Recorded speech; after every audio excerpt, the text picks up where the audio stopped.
Hello everyone. At the end of 2025, one thing is absolutely clear.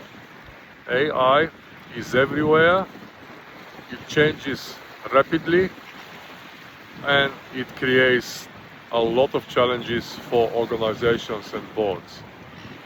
When I say rapidly, I mean almost weekly. Since the start of 2025, we had 3 releases of ChatGPT and 3 releases of Claude, 2 of the major AI tools out there. As a result, at the end of 2025, we have AI capabilities which are vastly superior to what we had in January 2025. That poses challenges to boards, organizations, and lawmakers. The question is, what do we do? How do we adapt our governance approach?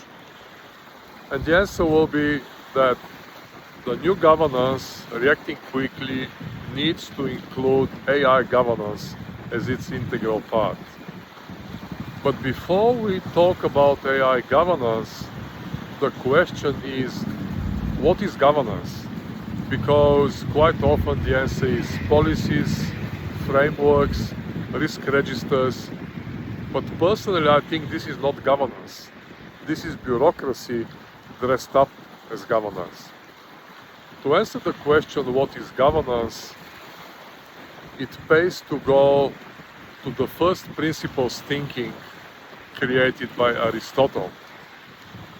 And it says, take a complex thing, break it down into its fundamental parts, and then assemble from the ground up. This is also the foundation of the MECE approach created by Barbara Minto at McKinsey in the late 60s. So, using first principles thinking, what is governance?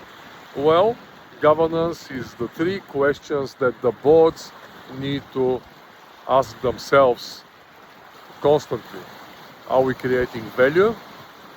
Are we managing risk? Are we creating capability? And each one of these has stayed constant throughout the years. The questions were the same in 1985, they were the same in 2005, they are the same in 2025. However, what has changed radically are the answers. In 1985, a competitive advantage could last months or years. This is definitely not the case in 2025.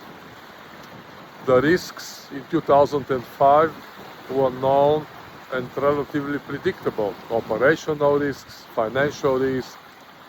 But in 2025, with AI, we're talking about algorithmic biases, about deterministic versus probabilistic risks, and a number of other things. Building capability.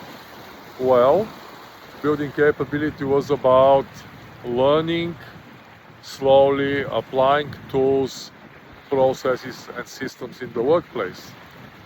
But now, capability is about using tools that didn't exist last month. Does the board or senior management know that these tools are even being used by the employees? And what risks do they create? And not only risks, but also what opportunities do they create? How do we actually outrun the competitors? Now, if Sarah, working for a competitor, used to take 3 days to produce a report, and now she takes 3 hours because she's using AI, this is a fundamental shift in creating value, not just increasing productivity. So these are the things that we need to consider in relation to governance. In the next 3 videos of this series, I'm going to go into each one of the 3 aspects or 3 questions in more detail. Are we creating value? Are we managing risks? Are we building capability? And once we do that, we will then start seeing and looking at how AI will fit into the picture. So stay with me and follow the series if you want to learn more about governance, or if you want to talk about governance and AI, I'm available, and you can contact me on LinkedIn or on my WhatsApp number, which is in the comments to this video. Thank you very much for watching, and I look forward to seeing you at the next video.